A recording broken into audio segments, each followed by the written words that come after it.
But welcome everybody. We sort of just did some little bit of a chit chat. I'm Pam Fennell Baker, class of 1974. As I said, my friend Martha Henry Wart is with me on this call, and this is amazing.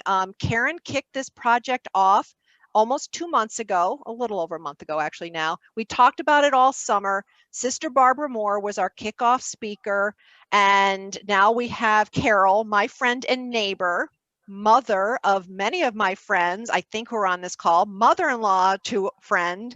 Oh my gosh, how many? And then the best part is her granddaughter Grace was one of my Girl Scouts, grew up with my twins, and now we have 2 of Carol's grandchildren at our school. Lainey Cross is a senior, and oh my gosh, we have the cutest little 6th grader who has joined us. Little Cece Schnittman is with us. So Carol, thank you for procreating, because you keep me mercy filled with mercy girls. And as I said, I do want to tell you about Carol's fascinating background, but I do consider her a friend. And I'll just share personally, I have a fence in my front yard copied from Carol and Dick's fence. So thank you for putting your how many years ago, like 15, 20 years ago, when I drove by and I said, Carol, who's your guy? So you know how much I admire you.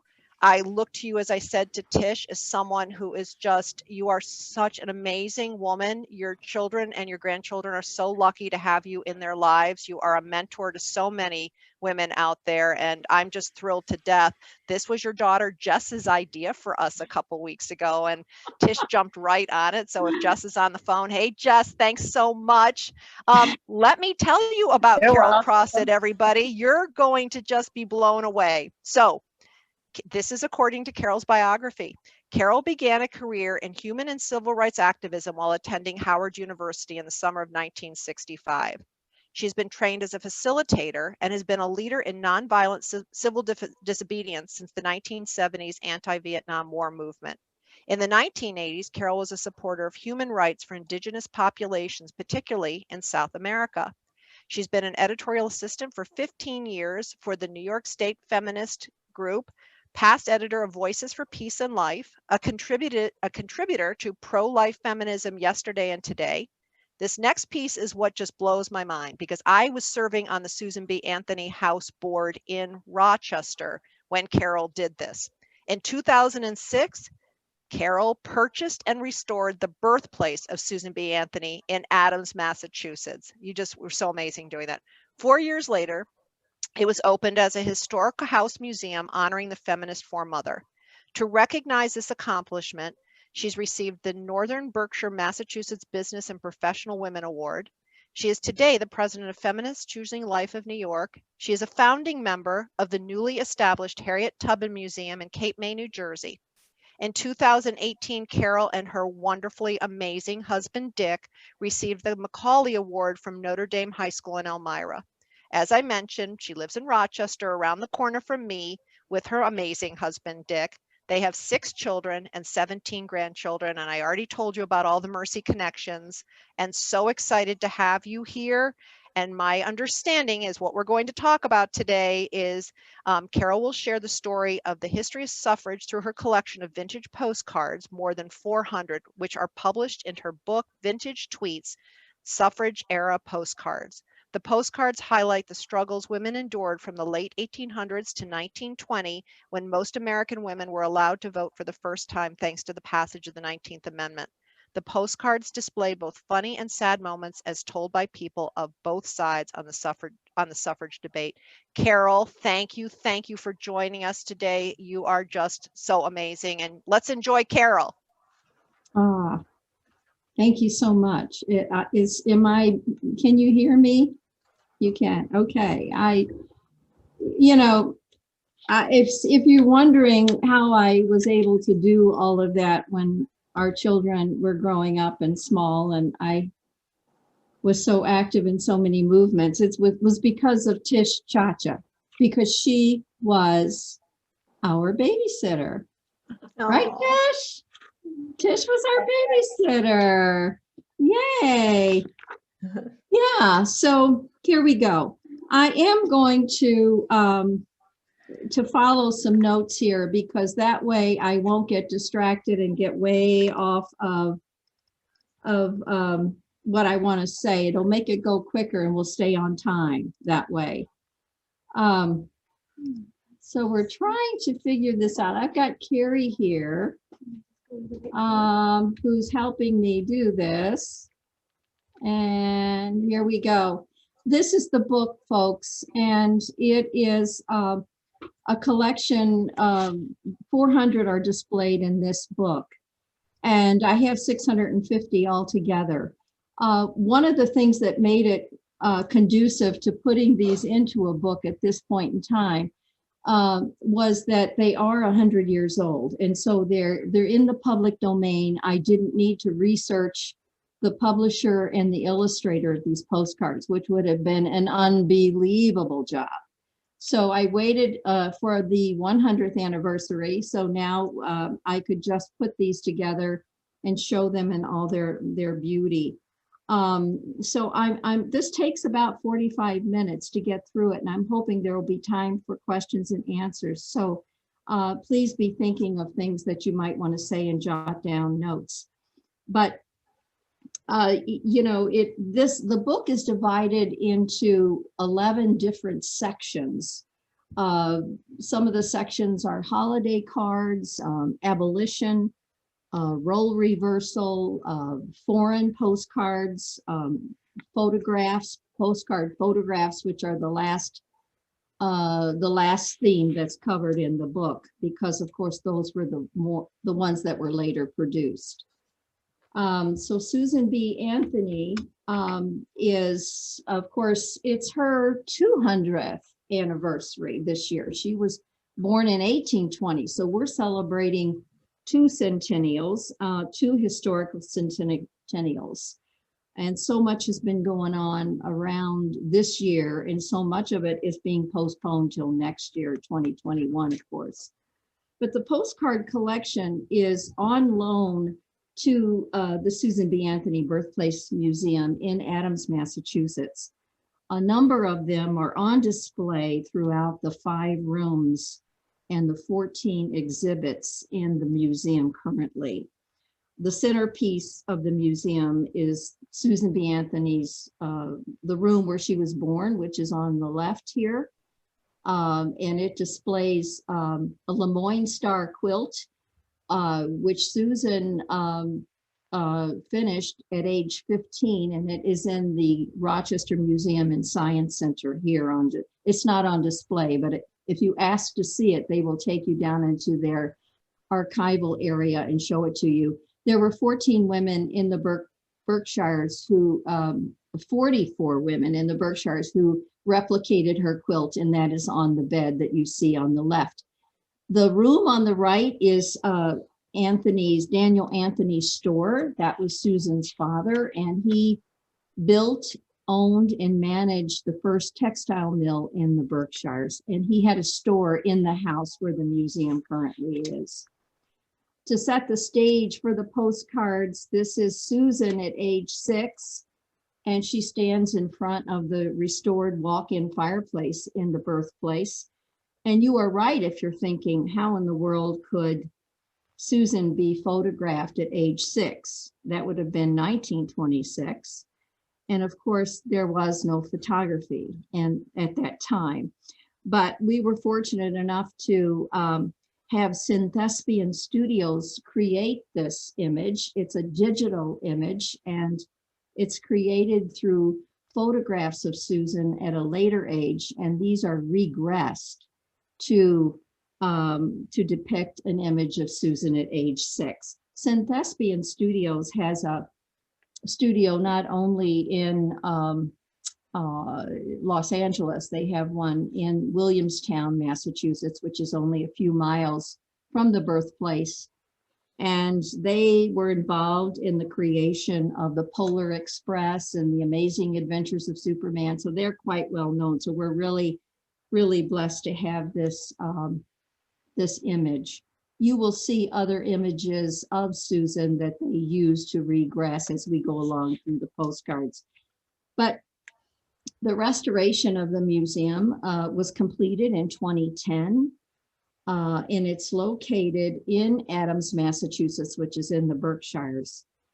After the passage of the 19th Amendment, her homestead was given to the Society of Friends, and it was used as a humble museum for a number of years until it was privately owned in 1950. And then finally it was sold at auction in a very deteriorated state, but was completed in 2010, the restoration of the museum. And how did we know what the museum looked like? We can start our postcards right now. Here we begin the postcard presentation. This, of course, is Susan B. Anthony's home. There are a number of iterations of her home. This particular one was taken in 1902. The house was built in 1817 by Daniel's father, and it sits on a rural road outside of the town of Adams, and it's really on the way to nowhere. There's not much at all around it. And so it sits in the shadow of Mount Greylock. Some of you might know that mountain. It's the highest peak in the state of Massachusetts. Susan's mother and father, another postcard. And remember, these are all postcards that you're seeing now. Susan's mother, Lucy, gave birth to Susan on February 15th, 1820, 200 years ago. And Susan was the second of 7 siblings. Their house was close by on a brook, and that's where Daniel built and owned and managed his first textile mill. The Quaker meeting house where Susan and her family worshiped still stands in near pristine condition. Honestly, folks, it is an amazing structure. It's about 9/10 of a mile from where Susan is born. So if you ever do get to the birthplace for a visit, you want to make sure that you visit the meeting house as well. This photo was made during Anthony's school teaching year, and it was her earliest photo. And it's marked for being the earliest because we can see probably it was 1839. She began teaching at that time. And I did want to say that when you saw the earlier image of Susan, it probably was in some way a violation of her Quaker faith. Her parents would not have wanted her to be photographed. You often see profiles, the cutout figurines. These are the Quaker way of showing their faces. And so we see here Susan, indeed, a photograph of Susan. And it is in a gingham dress. It's in a plaid dress. So she here is abandoning, to some extent, her Quaker roots. But you will see that the more important parts of her Quaker roots she really did cling to. Susan was a teacher for about 8 years, and like Anthony, all the early suffrage leaders were fueled by the temperance movement, and that was their first avenue to activism. And as a teacher, Anthony witnessed firsthand the effects of alcohol on her students. Children were abused by fathers, and children were neglected by mothers who were abused by drunken husbands. And so they were very clearly intent on showing that the necessary taxes go towards schools and go toward families, not go toward liquor. Like other teachers, Anthony joined a New York State Temperance League. But much to her surprise, she found that women were really not allowed to speak at these gatherings that were run by men. So suffragists like Anthony found an outlet. And their concern for children, of course, was tied in very much with their drive for prohibition. the Women's Christian Temperance Union, they wanted more money for education that could come from taxes from the liquor industry. They wanted to prevent children from dying from the swill milk epidemic. This was the contamination of cow's milk from whiskey mash. It was discovered that a number of children were dying around 1856.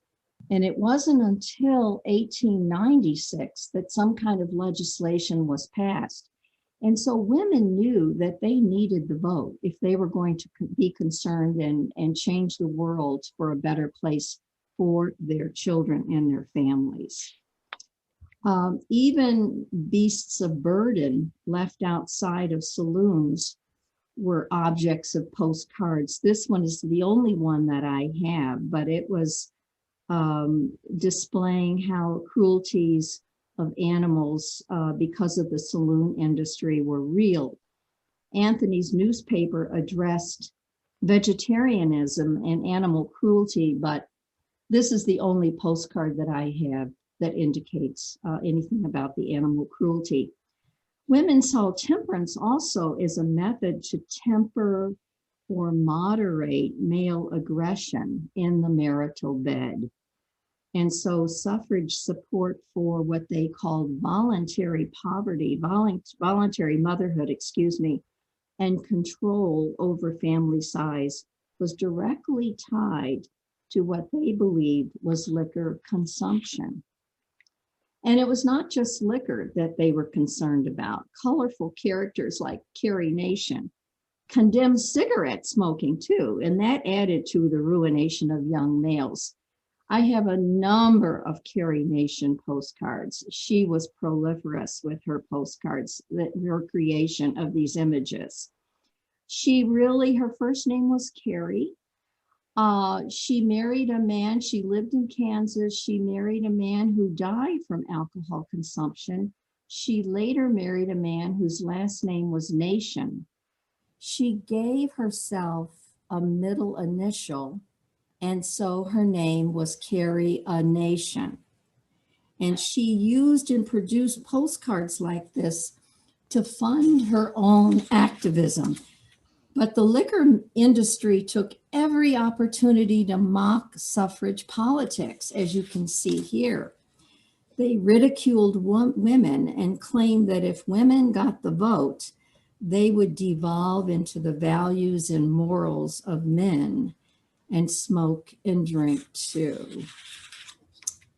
This is from a grouping of leather postcards. It displays the suffrage flower, the sunflower, which represents the state flower of Kansas. And why Kansas? Well, with Anthony's help, Kansas was the first state to win women's suffrage in municipal elections. That was in 1859. It actually was in state elections, but it was later rescinded to only maintain municipal elections. The sunflower graces stationery, china, and linens of the suffrage era. It was very, very popular. The leather postcards, however, may be really new to you in the sense that these were made from deer hide and became very popular in 1902.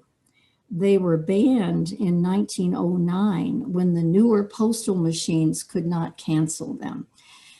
However, they were still a big seller for many years and coveted by handcrafters who stitched them together to make pillowcases and dresser scarves. I have been on the search to find one of these at flea markets, a pillowcase or dresser scarf made from these, but I have been unsuccessful. Besides voting for themselves, suffrage leaders participated in another major movement that was going to change the world. And in 1852, a book was written that shocked the nation. And it was Harriet Beecher Stowe's Uncle Tom's Cabin. It propelled suffragists into connecting domestic and social morality and made the demand for the vote even more convincing. So temperance together with abolition and suffrage proved to be an unstoppable triangulation, a mass movement of radical women bent on creating a better and a more just world. Civic dialogue ensued about property rights now and whether a human being could be owned by another human being. And that whole concept was tangential to marriage rights, to not only abolition, but to abortion. Could we own another human being? And that does play itself out in this temperance story and in this abolition and suffrage story. The outside of the polarized North and South was really fixated in, again, the state of Kansas. It was the home state not only of Carrie Nation, but it was the state that first, of course, granted women the right to vote, but it was also the state where John Brown organized his army. Susan's youngest sibling, Merritt, became a member of John Brown's army. He was not one of those that was at Harper's Ferry. During the Civil War, woman suffrage activism was put on hold, but Anthony really clung to her Quaker pacifist leanings, and she refused to give enthusiastic support to the war. Lincoln, however, approved of course, not only abolition, but approved of the other two very central causes critical to Anthony's activism. He approved of the suffrage movement and the temperance movement, as well as the abolition movement. About suffrage, he says on that postcard, if you can read it, I believe in sharing the privileges of government, by no means excluding women. It's quite a lukewarm endorsement, but Anthony and her abolition colleagues clung to that endorsement. But Anthony thought the new president to be too weak in his opposition to slavery. She stated that her cause was human rights, not just women's rights. When her father, Daniel, for instance, died in 1862 here in Rochester, New York, Anthony chose Frederick Douglass to give the eulogy. This kind of friendship was unheard of, not only prior to emancipation, but throughout the entire 19th century. But despite this personal friendship, modern day scholars accuse suffragists, including Anthony, of racist leanings. And these accusations are not without merit, as this postcard displays. This was one of the several handmade popular postcards of the era that I have in my collection. The 15th Amendment that gave Negro the right to vote left out women, and both Black and white women were irate. Suffrage leaders were bitter and angry, and postcards like this display their anger. This one is likely to have been an anti-suffrage postcard. This black-faced, handcrafted card really does display hostility. This is one of the images in the collection that's actually not a postcard, but I wanted to include it. It's part of the display in the Birthplace Museum on abolition, and it's the cover of a small pamphlet that has been on display for a number of years. It portrays women's bitterness and anger, a hostility that really split the women's movement in 1870 when the 15th Amendment gave Black men the right to vote, but not white or Black women. It was a rift that did not heal for 20 years. So in 1890, the American Women's Suffrage Association and the National Women's Suffrage Association finally came together after that big split. So this year is the 150th anniversary of the 15th Amendment, ladies. Is that amazing? Mm-hmm. So suffrage was just really put on hold and really divided because of the 15th Amendment. This postcard I also include in the abolition section of the book. It's the study of phrenology, and it measured the bumps and crevices of the head. It was like a parlor game, but much more seriously taken, similar to our signature analysis of the 1960s.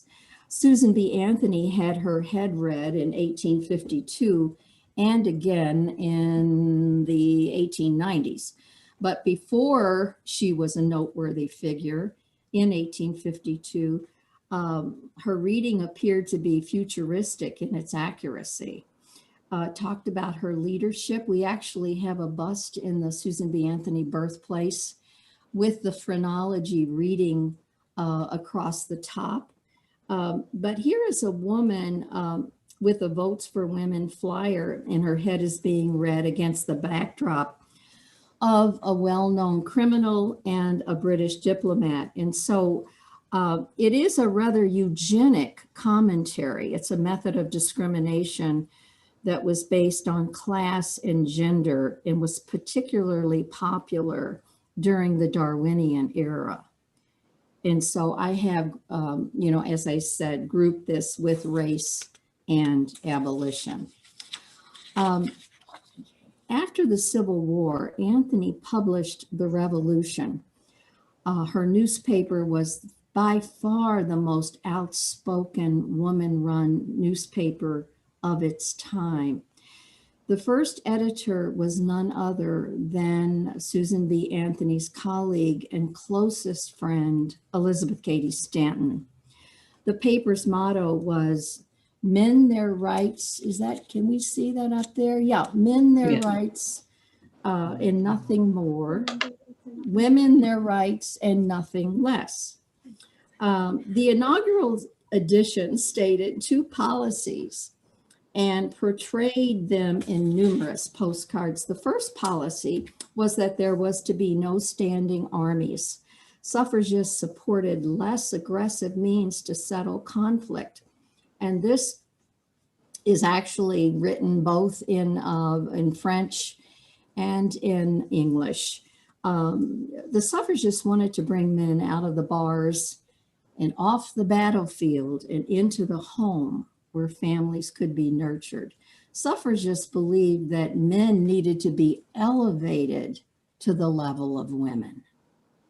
But for every postcard that proclaimed a good reason for women to vote, there was going to be its converse. On this card is an anti-suffrage mockery again. If women got the vote, they would only take up male-dominated values and fight wars too, and they were going to fight them in their high heels. The second policy of the revolution was that there would be no advertisements for quack and immoral medicines, or what they called Restalism, the derogatory word for abortion. Over 20 editorials in Anthony's newspaper, many written by Elizabeth Cady Stanton, condemned abortion, using straightforward language, calling it child murder or crime against humanity. This postcard is published by the Chicago Probation League when Jane Addams was at Hull House. Suffrage leaders believed if women had the right to education, to employment, injustices like poverty, abortion, prostitution that destroyed children would in fact be reduced. This illustrator of this particular postcard is Nina Allinger, and she is the designated cartoonist for The Suffragist. the magazine of the National Women's Party. And of course, that was the party of Alice Paul that brought the 19th Amendment to fruition in 1920. The statement, "Child saving is women's work," resonates boldly in numerous representations throughout the postcards. I would say as many as a quarter of the postcards speak about women and children and their ideal to save children. It really connects the domestic sphere and the civic sphere and proclaims that women's vote would strengthen motherhood and strengthen families. Allender actually popularized the iconic donkey for Democrats and elephant for Republicans moniker. It's very exciting. The push-pull of children and families is the theme, as I said, of so many of the postcards. Anti-suffragists argued that children would suffer, the home was going to be abandoned if women got the right to vote. But suffragists countered that the domestic sphere would not be destroyed, that it would be enhanced. Women could do both. Senders of these cards, I just love this. I've never in my life seen anything like this. The cards, senders were, sympathizers of cards were encouraged to maximize exposure of these cards and messages by sending it on to other people. And it says, if you can read that, if you are in sympathy with the cause, cross off your name and address, affix 1-cent stamp, and remail this card to someone who it may benefit. So you could, this was their kind of their concept of repurposing their 19th century way to recycle. Isn't this exciting? I just love this idea. Just love it. It was explained to me, well, I'll get back to that a little bit later. Let me just show you these lovely, lovely cards. These are some of the more thoughtful, insightful expressions in the collection. Anthony's National Women's Suffrage Association sold these. Anthony, when that group of women came together, the American Women's Suffrage Association and the National Women's Suffrage Association came together, they were called the National American Women's Suffrage Association. And Susan B. Anthony in 1890, of course, was the president of that association. And these are beautiful, beautifully crafted. They have the signature purple banner around them. I have about, well, how many do I have? I have about 16 of these, and I understand there's about 22 altogether that were produced. Postcards like these were used children, and they, you know, children were non-threatening images, and animals were friendly. They also used a lot of children and animals. It kind of took the sting out of their message and endeared the sender to the cause. They were sold at fairs and church festivals, municipal picnics. They were also sold on booths on street corners in New York City. This is how women raised their money for petition campaigns and traveling. Here's another, so many cards, as I said, are children. These two sweet images display the innocence of children, making a statement about the virtuousness of our cause. They were also symbolic of the motherly and nurturing disposition of women. The back of this card is very fun. This postcard was canceled. Well, this is the front of the card. The postcard was canceled 4 times. Is this the back or the front? I'm not sure. But don't you love the what do we call that writing, Carrie? That's calligraphy. Calligraphy. Don't you love it? And this card is canceled 4 times. I spoke to a person at the U.S. Postal Museum, which is part of the Smithsonian, which, by the way, they did a little write-up about the postcard collection on their website. I don't know if it's still up there or not. But the guy there told me that I was called a deltiologist. I still can't pronounce it, but that's a person that collects postcards. And he explained to me that it was not uncommon for cancellations to occur as a card moved from town to town. So here we can see it traveled from Reliance, Virginia on April 13th, 1906 at 4:30 p.m. and it goes to 3 additional places and ends up in Chambersburg, Pennsylvania on April 18th. So that's just very fun. I have about 4 other cards that have multiple cancellations on them, which is very fun. So holiday cards are just really fun. And I've made a number of these cards into note cards, which are boxed, quite lovely, I think. But the messages on the front are just delightful, as you can see these holiday cards. Valentines with endearing cupids were really the most of these cards. They were suffrage favorites. And of course, we have 1912 and 1918, I'm not good at math. 1908, 1912, 1916 were all suffrage years. So suffrage postcards proliferated. And this is 2020 is a leap year. And so I put samples of these postcards in the collection that had been made into note cards. Children and animals, again, were used in propaganda by those who were opposed to women's suffrage. Like social media today, no other medium lent itself, to exaggeration and ridicule, like the hasty tweet of a 1-cent postcard, right?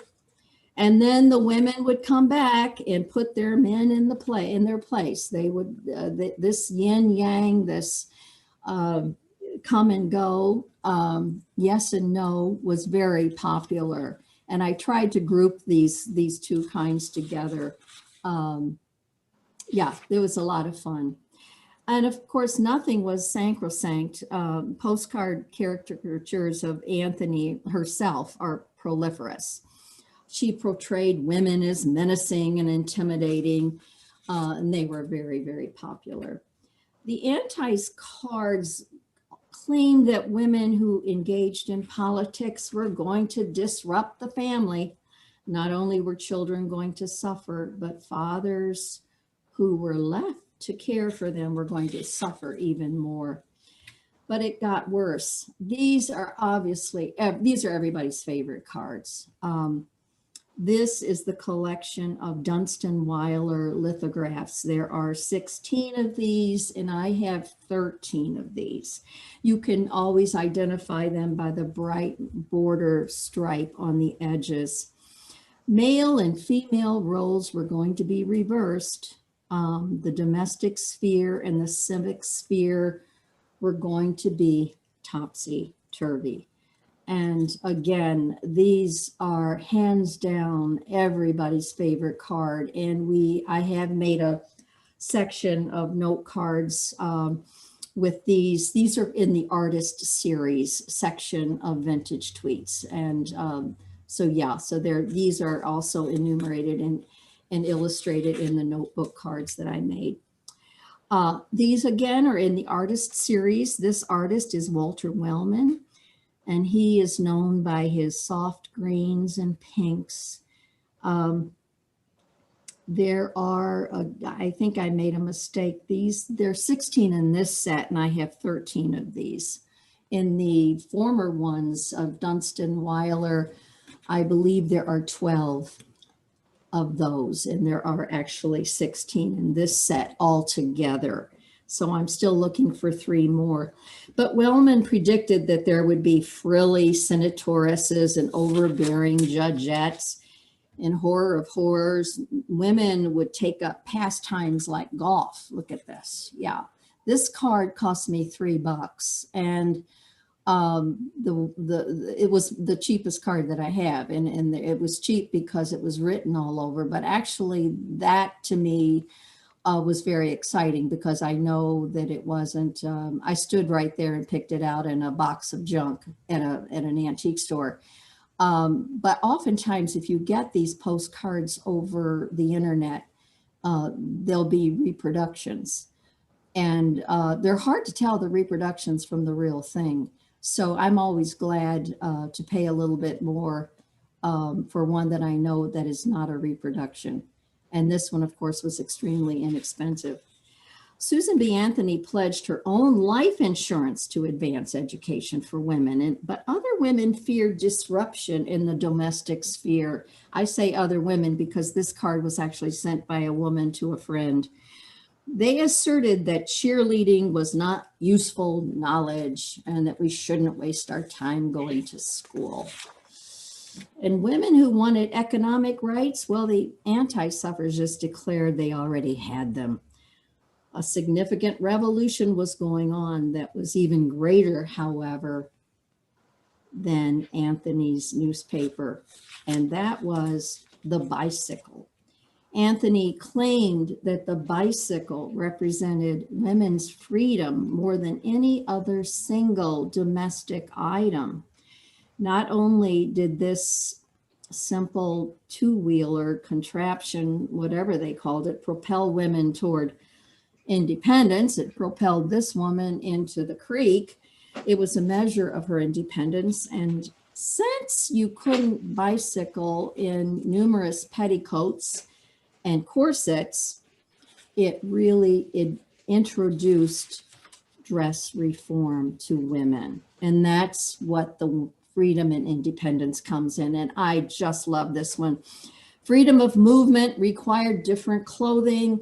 And here this woman's got her bloomers outside of her dress. And that little guy says, she says, is this the way to wear them? And he says, I don't know, my old gal always wears them underneath. They're just hysterical. These cards are just really great. So next to getting the vote and condemning restalism, condemning abortion in Susan B. Anthony's newspaper, it was the second most discussed topic was condemning abortion. The third most discussed topic was dress reform. And it also allowed women to go to different places. Here we can say, this is one of the leather postcards, and it's in a grouping called transportation. And as you can see on this postcard, it's got the markings on the outside so that you can, it's easy for handcrafters. Another one in the transportation is this one, the jocular exchange, extended. It was other modes of transportation, not just the bicycle. It added to this frivolity of debate, which is just hysterical. Women's suffrage was not a popular position actually among Democrats. Even Woodrow Wilson, who finally approved the 19th Amendment, did so without enthusiasm. So there was a lot of discussion about the pants in the family, who was going to buy them, who was going to own them, and who was going to wear them. But postcard propaganda was not all innocent and frivolous. These representations are in a section called violence. And many of these hostile images in my collection were printed and produced in Germany for the American market right prior to World War II. Around 1917 is the production date of these. And I am kind of going to insert my own opinion here. I believe that these were likely distributed by the American Brewers Association. It was one of the stronger beer producers who wanted to silence women who favored prohibition.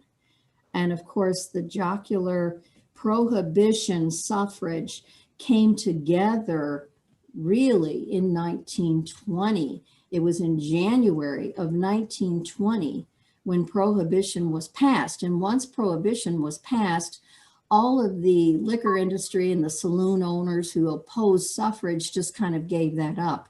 And so suffrage, it really opened up the way for suffrage to win. This is also in the violence section of the book. The antis ridiculed women who wanted the vote and claimed that they were the more nurturing gender, and this is countering that, and that there's a lot of that going on. This is a postcard in the foreign section, and this one displays the militancy of Great Britain suffragettes in the iconic window smashing that was used to both promote and oppose suffrage in the American movement. Other cards in the foreign section are from Italy, Ireland, France. There's even one from Estonia and even some from Mexico. They're very fun. But this, getting back to this window smashing, the news of violence spread throughout postal exchanges, and the communication of those who used it to harm or further their cause. And so again, this is a take on the violence in Great Britain. The card on the right was one of the later photographs, and it was a photograph of a window smashing event. But it contrasted greatly with the American nonviolent strategies of Alice Paul, and like the forced feeding of Alice Paul. So yeah, photography became an asset to the cause, particularly in the years immediately prior to the passage of suffrage, because no longer were demonstrations and descriptions of rallies and parades left to the biases of newspapers. You could see for yourself what the suffragists' demonstrations looked like. But again, humor proliferated. This one is just hysterical. Here men in drag are purporting to be a women's baseball team. They claim to, and on the back, it's got a whole lot of writing. But one of the things that it says is that men use their lefts to fight for women's rights. It's just great. And Anthony could never, ever have imagined her photo would travel all over the world. What would her mother have said? And truly, failure was impossible. Thank you so much. And that's the end of the presentation. And this is, so this is a little, I'm shamelessly, promoting my book here in case anyone is interested in purchasing it. Carol, this is Mimi Gaffel. This was absolutely fascinating. Yeah. Seeing this through the lens of these postcards is like seeing it through the perspective that was in place at that time. And we just watched recently the PBS, I think it was, it was a big 3-part thing on suffrage, and it was fascinating as well. But seeing it through these postcards, it just puts a perspective that I don't think you could get any other way. And calling them the tweets of the day is brilliant. Thank you so much. Thank you. I don't know. I agree, Mimi. Have you looked at maybe doing something with WXXI and making it locally available? I'm glad you asked. It is available at the Rochester Museum and Science Center in their store. Also at the Memorial Art Gallery, it's available. There's a small display in the Memorial Art Gallery of the postcards. But Sheila, that's a great idea too. And of course, most of the postcards are all, 100 years old. Of course, the images are 100 years old, but the actual cards are. There are about 18 cards in the collection in the book that are reproductions, and I do indicate in the on the card if it's actually a reproduction in my collection, but most of them are original. And the ones that are displayed at the Memorial Art Gallery are obviously original ones. Yes, thank you for mentioning that. And just another thought, I've been watching a lot of C-SPAN 2, which has several different historical topics, particularly about racism and women's rights lately. And your presentation would be a perfect presentation, similar to what I've seen on C-SPAN 2. Well, you know, there is something, yeah, there is something about seeing a movement in their own illustrated way. You know, you can talk all you want, you can listen all you want, but when you look at what they're saying, this is really a demonstration through through insight, through ridicule, through satire, some of the things that they were up against and the ways that they believed. There's Exactly. nothing that you don't need revisionism or reinterpretation. You can just see it for yourself, what they believed. So thank you. I think it's brilliant. Carol, it's Tish. What made Susan B. Anthony's family move to Rochester? Move to Rochester? Yes. Yeah. Good question, Tish. Yeah. So as I mentioned, Susan moved from her home at the birthplace in Adams when she was only 6 years of age. Her father was invited to build and manage 6 textile mills in Battenville, New York. So they moved there in 1926. He did, and she moved in 1927. Much to her mother did not want to leave, but they did move there and lived there for 12 years until 1837 recession. And the family lost everything.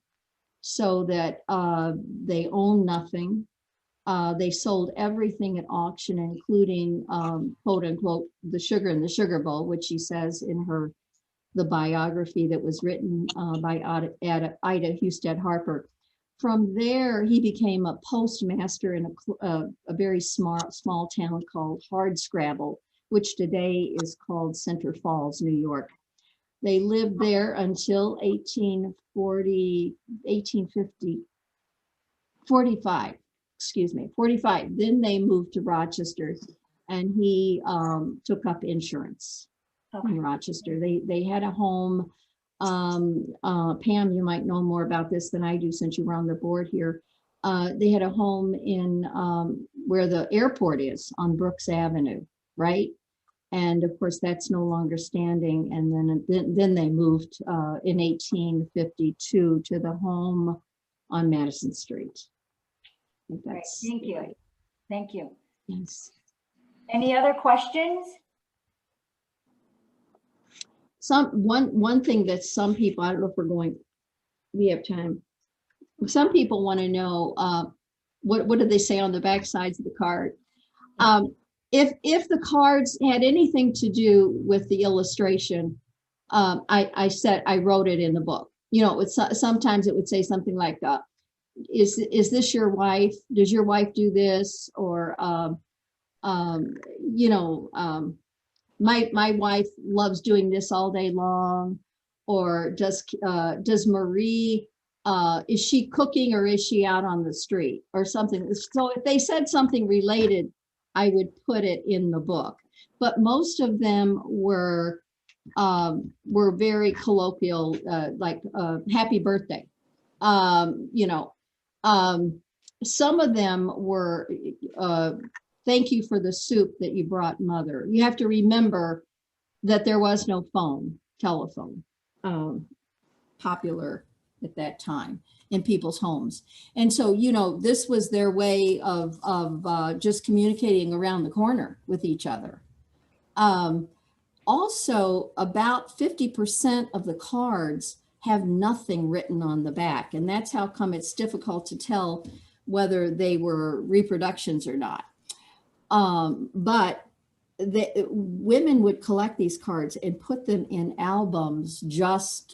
That's just what they did, is they collected the cards as collectors back then, and they didn't send them, interestingly enough. Yeah. So that was one of the things that I did want to mention to you about the cards. Yeah. I want to just let everybody know that we have another webinar planned for December. And we are going to be doing on Wednesday, December 9th, Sister Mary Sullivan is going to be giving an hour's webinar on Catherine McCauley. Sister Mary Sullivan is one of the national experts on Catherine McCauley within the Sisters of Mercy. And she's going to talk for about an hour, again, at noontime on December 9th, all about Catherine McCauley. And then Karen and I are working on some other ideas for 2021, and we welcome any of your suggestions. We've been meeting with different alums here in Rochester and getting some ideas about what would get different generations, like what the alums from the 2000s want to hear, or from the 90s. And so we're really open to anything. If you've got ideas, just please send them to Karen or myself. But I just want to say on behalf of Pam and Marty and the school, thank you so much for being on today. It's been great. I love seeing all the faces. It brings back lots of warm memories for me. Just know that Mercy is very much indebted to all of you for being connected to us and being within the circle of Mercy. So thank you. Thank you, Carol. Thank you, Carrie, for being her assistant. No problem. Yay. Thank you. It's Yeah. great. I'd say thank you to everybody too. It was great, as Tish just said, to see so many alums from, you know, all the different decades, what, 5 or 6 decades that it, you know, came on today, which was great. And I could see by the faces and the expressions how everybody was like hanging on to every word that Carol was saying. I mean, I think the universal response at the end is, I could keep listening. So Yeah. Carol definitely had their attention. It was wonderful. Thank you so much. I want to give a shout out to Jean Schaefer, class of 47. Jean, are you 46. still on? 46. Are you still on? She may have popped off, but she No, was. I see Jean on. She's I'm right here. ahead of you. Oh, Hi, Jean. Yes, hi. Yeah, again, I'm the oldest one on, aren't I? Just like the last alumni meeting. right. Well, that's okay, Jean. It's good to see you again. It's Very good to see you. Good to see you. I'm still kicking, still very active. Good. That's great. Anybody else have any thoughts or comments or? Just to say that, of course, we should be voting. And Yes, thank goodness right. for these wonderful people who came before us that have given us the privilege. Carol, just FYI, in today's Toronto Globe and Mail, there's an article on Josiah Henson. You have his postcard. He was the model for Uncle Tom for Harriet Beecher Stowe. Oh, interesting. So I don't know if I don't know how well you can see it, but there's a postage stamp dedicated to him. Oh, that is And so there's an fun. article about him. So I'm happy to send it to you if you want. Oh, yes. Can you do that? I mean, okay, I'm not Fred. It says You're Fred not on the Elaine. PC. I'm What Elaine is it? Adam, class of 68. What is your name? Elaine Adam. Elaine Adam. Yeah, Okay. class of 68. But Oh. I could send this to you if you want. Can I put, what if I give you my email right here in this little chat box? Do other people see this chat Sure. box? Yeah, Yes. Yes. Okay, Carrie, I just can, got I it to can you. scan it. I could scan it and send it to you, or send you the hard copy itself if you want. Oh, I would love it either way. I mean, I think if you scanned it, it would be, oh my gosh, I'm so excited about that. Well, I just thought, wait a minute. I just read about this guy and here's his postcard. Oh, that's too fun. He That's arrived fun. in Dresden, Ontario this day in 1830. So that's why they have him featured in the paper. Oh, I love it. Oh, I've got to, isn't that exciting? Yeah, he was very, very involved in the Underground Railroad, brought 118 people up to Ontario. Amazing. Thank Yeah. you so much, Elaine, Okay. right? Yes. Elaine, yeah. Yeah, thank you for that. you, Elaine. All right.